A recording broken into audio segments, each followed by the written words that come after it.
जय हिंद दोस्तों, मैं अमजद खान खान स्टडी सेंटर के यूट्यूब चैनल से आपका स्वागत करता हूं। दोस्तों, स्रोत चल रहा था।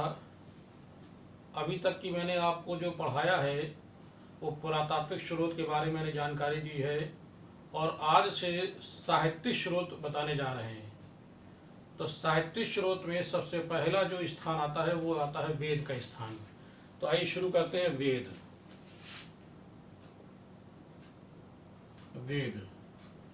वेद भारत के सबसे प्राचीन ग्रंथ हैं।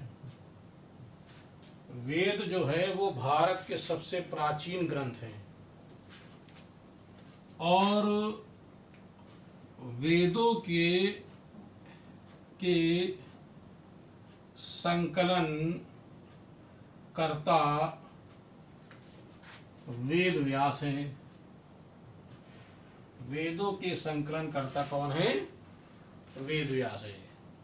यानी वेद का जो अर्थ होता है, वेद का अर्थ होता है ज्ञान, अर्थात ऋषि मुनियों का जो ज्ञान है वो वेदों में संकलित है, उसे वेद कहते हैं। वेद भारत के सबसे प्राचीन ग्रंथ माने जाते हैं और वेदों के संकलनकर्ता वेद व्यास थे। वेदों की जो कुल संख्या है, वेदों की कुल संख्या जो है वो है 4। यानी कुल 4 वेद हैं। कौन कौन से वेद हैं? पहला ऋग्वेद, दूसरा यजुर्वेद, तीसरा सामवेद, चौथा अथर्ववेद। ये 4 वेद हैं। अगर क्वेश्चन आता है कि दूसरा वेद कौन सा है तो आप बताओगे यजुर्वेद। तीसरा वेद कौन सा है तो कहेंगे सामवेद, क्योंकि यही सीक्वेंस है। अक्सर लोग बोल देते हैं यजुर्वेद, सामवेद, अथर्ववेद। तो नहीं, आपको याद रखना है यजुर्वेद। आपको याद रखना सबसे पहले ऋग्वेद, यजुर्वेद, सामवेद, अथर्ववेद। ये 4 वेद हैं। इन्हीं चारों का ये सीक्वेंस है। इन चारों को आपको याद रखना है। और इन सब में प्राचीन जो सबसे प्राचीन जो वेद है वो कौन सा है? ऋग्वेद। आइए हम लोग इस पर चर्चा करते हैं।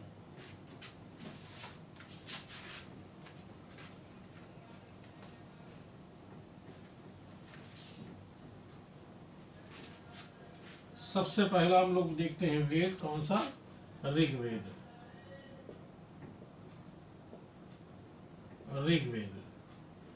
ऋग्वेद किसे कहते हैं?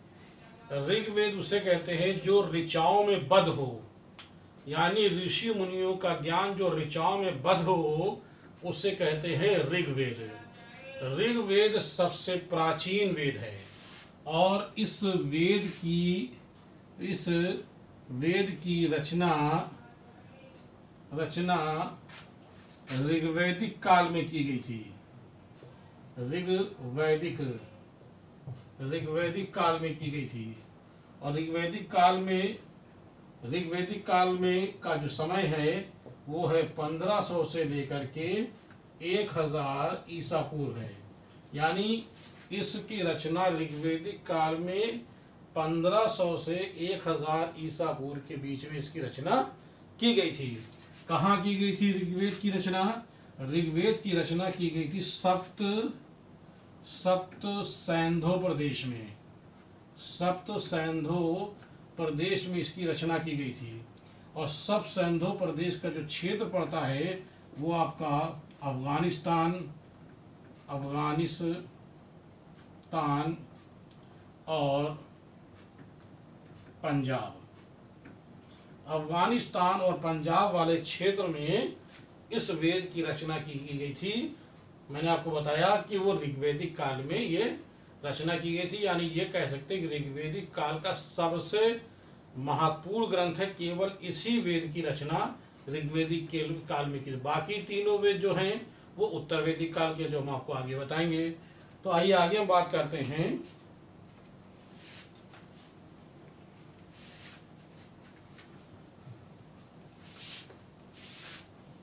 ऋग्वेद में मंडल 10 मंडल हैं। अभी आपको बताएंगे कौन कौन से मंडल हैं। ऋग्वेद में श्लोक 1028 हैं और मंत्र 10,462 मंत्र हैं। ये मंडल की संख्या 10 है, श्लोक की संख्या 1028 है, मंत्र 10,462 हैं। लेकिन वर्तमान में मंत्रों की संख्या हो गई है 10,552। अब वर्तमान में 10,552 मंत्रों की रचना इसमें हो गई है। यानी अगर क्वेश्चन आता है कि वेदों में मंत्रों की संख्या कितनी है, तो हम कहेंगे 10,552। अगर ये विकल्प नहीं होगा तो ये विकल्प होगा, ठीक है ना। तो इस तरह से ये इनके मंडल हैं। इन मंडलों में हमें इनका उल्लेख मिलता है। तो आइए हम बात करते हैं ऋग्वेद का दूसरा मंडल और 7वां मंडल। ये 2 मंडल मैंने कहा है, दूसरा मंडल और 7वां मंडल, ये दोनों मंडल सबसे प्राचीन मंडल हैं। ध्यान दीजिएगा, अगर क्वेश्चन आता है कि सबसे प्राचीन मंडल कौन से है, तो कहेंगे दूसरा और 7वां मंडल सबसे प्राचीन मंडल है। फिर हम बात करते हैं पहला मंडल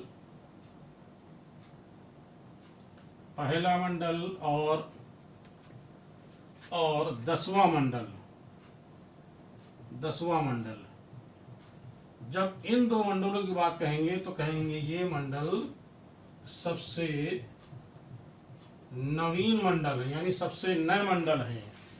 तो सबसे यानी ये सबसे नवीन मंडल है। तो ध्यान रखिएगा, इसका मतलब ये है कि दूसरा और 7वां मंडल पहले लिखा गया, इसलिए प्राचीन मंडल है, और सबसे अंत में पहला और 10वां मंडल लिखा गया, इसीलिए इसको माना जाता है कि ये सबसे नवीन मंडल है। आइए आगे हम बात करते हैं मंडल 2 से लेकर 7 मंडल तक को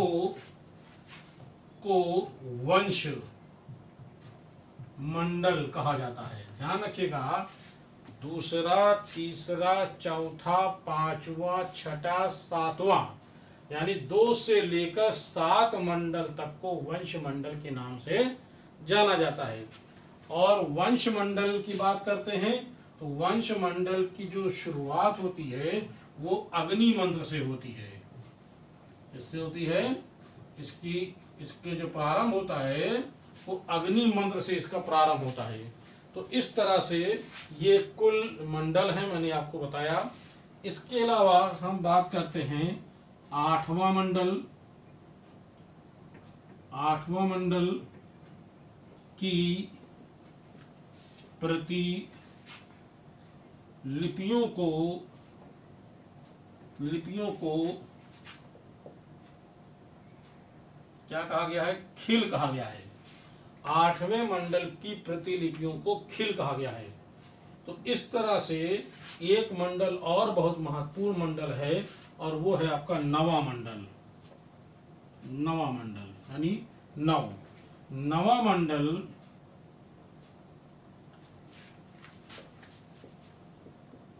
सोम देवता को समर्पित है। किसको समर्पित है? सोम देवता को समर्पित है। तो ध्यान रखिएगा, 9वें मंडल में सोम देवता का उल्लेख किया गया है। यानी सोम देवता मतलब सोमरस इसी से बना है, जो पेय पदार्थ होता है। तो इस तरह से ये देखा गया कि किस मंडल में क्या उल्लेख किया गया है। आइए आगे हम लोग देखते हैं।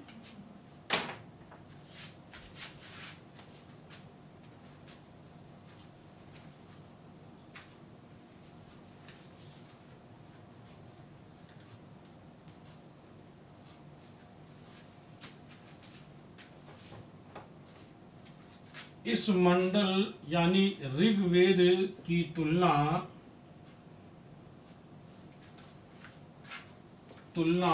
ईरानी ग्रंथ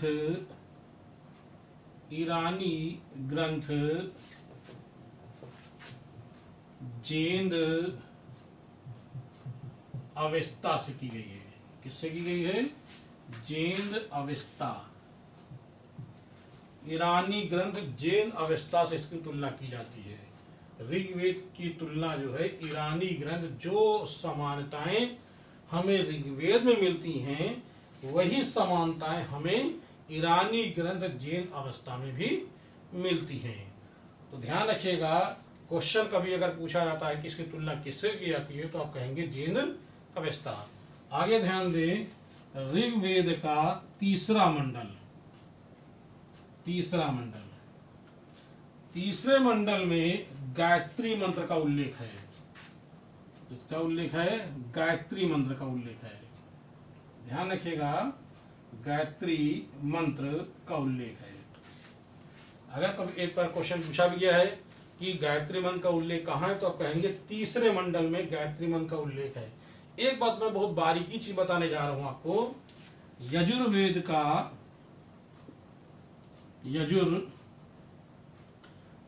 का मंत्र और प्लस ऋग्वेद का छंद, इन दोनों को मिला करके जिसका निर्माण हुआ है वो कहलाता है गायत्री मंत्र। ध्यान रखिएगा, बड़ी इंपॉर्टेंट बात है कि गायत्री मंत्र जो है तैयार हुआ है, मंडल में तो उल्लेख है तीसरे मंडल में, लेकिन यजुर्वेद का मंत्र और ऋग्वेद का छंद, इन दोनों को मिलाकर के गायत्री मंत्र का निर्माण हुआ है। और गायत्री मंत्र जो है वो किसकी उपासना करता है? ये सवित्र देव की उपासना होती है। यानी गायत्री मंत्र में किसकी उपासना होती है? सवित्र देव की उपासना होती है। तो इस तरह से गायत्री मंत्र का उल्लेख आप लोगों ने गायत्री मंत्र पढ़ा होगा, ओम भुर्वा सुवा करके इस तरह से है। तो इस प्रकार से तीसरा मंडल गायत्री मंत्र है, इसमें हमें इसका उल्लेख मिलता है। तो मैंने आपको इस तरह से बहुत सारी जो है ऋग्वेद में जानकारी है। जब हम आपको ऋग्वैदिक काल और उत्तर वैदिक काल बताएंगे तो बाकी इसकी जानकारी हम देंगे, जिसमें हम आपको नदियों आदि बारे में इसका उल्लेख करेंगे। तो ऋग्वेद के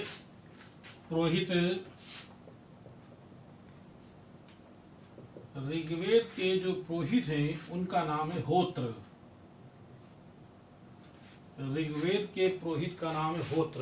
ध्यान रखिएगा, सबके चारों के पुरोहित हैं, हम आपको चारों पुरोहित बताएंगे। तो ऋग्वेद के पुरोहित का नाम है होत्र। आगे ध्यान दीजिएगा, ऋग्वेद के 2 ब्राह्मण ग्रंथ हैं। एक ब्राह्मण ग्रंथ का नाम है ऐत्रेय ब्राह्मण।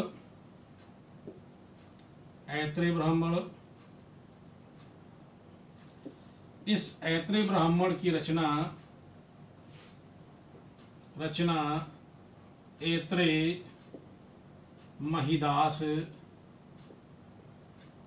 महिदास ने की थी, इसलिए इसको ऐत्रेय ब्राह्मण कहा जाता है। यानी ऋग्वेद का एक ब्राह्मण ग्रंथ है ऐत्रेय ब्राह्मण। दूसरा ब्राह्मण ग्रंथ है कौशिकी ब्राह्मण। दूसरा ब्राह्मण है कौशिकी ब्राह्मण।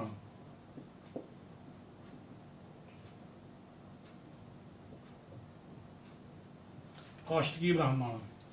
ये ध्यान रखिएगा कि ऋग्वेद के दो ही ब्राह्मण ग्रंथ है, एक ऐत्री ब्राह्मण, दूसरा कौशिकी ब्राह्मण। कौशिकी ब्राह्मण को सांख्यायन ब्राह्मण भी कहते हैं, इसको सांख्यायन ब्राह्मण भी कहते हैं। ठीक है, तो दोस्तों ध्यान रखिएगा, ऋग्वेद के दो ब्राह्मण ग्रंथ है, मैंने आपको बताया है। इसके पुरोहित का नाम है होत्र। अब आइए हम लोग बात करते हैं, अभी तक तो मैंने आपको इतिहास की जानकारी दी है, अब आइए हम लोग बात करते हैं ऋग्वेद से संबंधित कला की जानकारी। देखते क्या है।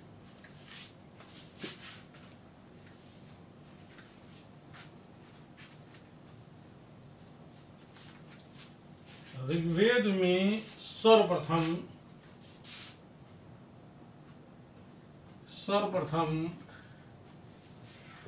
कला शब्द का उल्लेख हुआ है। किस रूप में हुआ है? श्लोक के रूप में हुआ है। क्या श्लोक है? यथा कला यथा सफ मध सुर सा नियमति। ये श्लोक आया, यथा कला यथा सफ मध सुर सा नियमति। ये श्लोक ऋग्वेद में इस श्लोक आया है, और इस श्लोक में शब्द आया है क्या? कला। पहली बार कला शब्द का उल्लेख प्रयोग जो हुआ है वो ऋग्वेद में हुआ है। ये श्लोक के रूप में हुआ, मैंने आपको बताया है। तो ऋग्वेदिक काल में कला का प्रयोग किया जाता था। किस तरह किया जाता था मैं आपको बताता हूं। ऋग्वेदिक काल में पहली बार ऋग्वेदिक काल में यज्ञ संपन्न होना शुरू हुए। जब यज्ञ संपन्न होना शुरू हुए तो कैसे होते थे यज्ञ? ध्यान दीजिए, मैं आपको बताता हूं।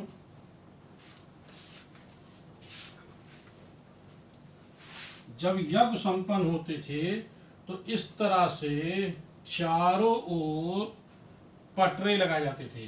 ये लगाए जाते थे लकड़ी के पटरे, लकड़ी के पटरे, चारों ओर लकड़ी के पटरे लगाए जाते थे।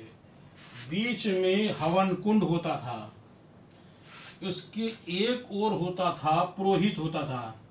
मान लीजिए मैंने आपको इस तरह बनाया, ये होता था पुरोहित। ठीक है दोस्तों, अब ये हवन कुंड है, ये पुरोहित बैठा हुआ है। यहां पर इन सब स्थानों पर देवी देवताओं के चित्र बने होते थे, और यहां पर इसके ठीक हवन कुंड के सामने एक ऐसे इस तरह से एक चमड़े पर बना अग्नि देवता का चित्र होता था। यानी कि ऋग्वेदिक काल में जब यज्ञ संपन्न किए जाते थे तो कला का प्रयोग किया जाता था। किस तरह किया तो मैंने अभी आपको जानकारी दी। यानी इस तरह से मैंने आपको एक काल्पनिक तौर से मैंने आपको एक फिगर बनाया है कि चारों ओर पहले लकड़ी के पटरे होते थे। उन ये लकड़ी पटरा, ये लकड़ी पटरा, ये लकड़ी पटरा, ये लकड़ी पटरा, उस लकड़ी के पटरों पर देवी देवताओं के चित्र बनाए जाते थे। उस वक्त के देवी देवता जो ऋग्वेदिक काल के थे, ठीक है ना, ऋग्वेदिक काल के, तो उनके देवी देवता के चित्र बनाने के बाद यहाँ पुरोहित होता था। पुरोहित जो है वो यज्ञ संपन्न करता था, बीच में हवन कुंड होता था, उसके ठीक सामने चमड़े पर बना अग्नि देवता का चित्र। ये क्वेश्चन जो है टीजीटी में और पीजीटी में क्वेश्चन पूछा जा चुका है कि चमड़े पर अग्नि देवता का चित्र का उल्लेख कहाँ मिलता है? तो इसका उल्लेख मिलता है ऋग्वेद में। 2-3 तरह से घुमा घुमा के क्वेश्चन इसको पूछ चुके हैं। तो इस तरह से ऋग्वेदिक में बहुत सारी जानकारियां हैं।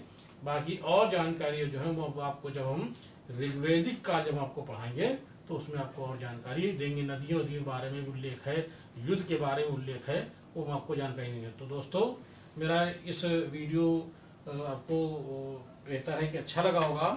अगर ये मेरा वीडियो अच्छा लगा है, जो नए लोग इसमें जुड़े हैं, देख रहे हैं, उसको सब्सक्राइब करिए, लाइक करिए, जिस तरह से और आपको वीडियो हमारी मिलती रहे। जय हिंद, धन्यवाद।